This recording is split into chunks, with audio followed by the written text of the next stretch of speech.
Dans la première circonscription de Loir-et-Cher, le suspense devrait être réduit à sa portion congrue. Le modem Marc Fesneau, allié d'En Marche, est arrivé largement en tête, 34,6%.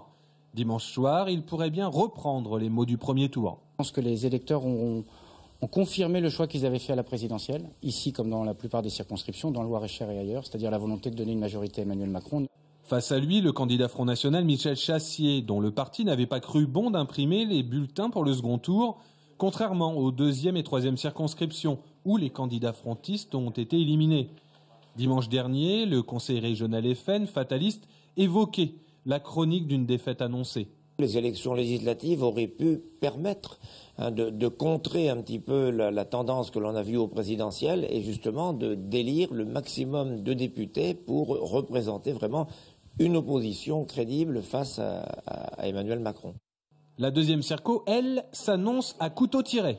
Au premier tour, Guillaume Pelletier, du Parti Les Républicains, et qui aimerait bien succéder à son suppléant Patrice Martin-Lalande, a eu une petite centaine de voix d'avance sur Jean-Luc Brault. Le maire de Contres se présente sous l'étiquette En Marche et doit croiser les doigts pour que les électeurs qui ont voté Front National ne se rabattent pas sur le droitier Pelletier. La troisième circonscription est une question. L'indéboulonnable Maurice Leroy est-il déboulonnable ?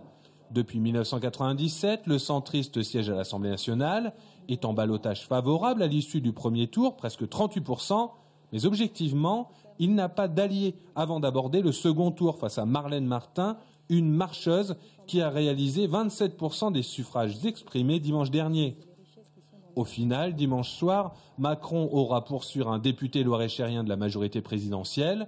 Pour le reste, la droite pourrait bien faire de la résistance, à moins que la vague En Marche emporte tout sur son passage.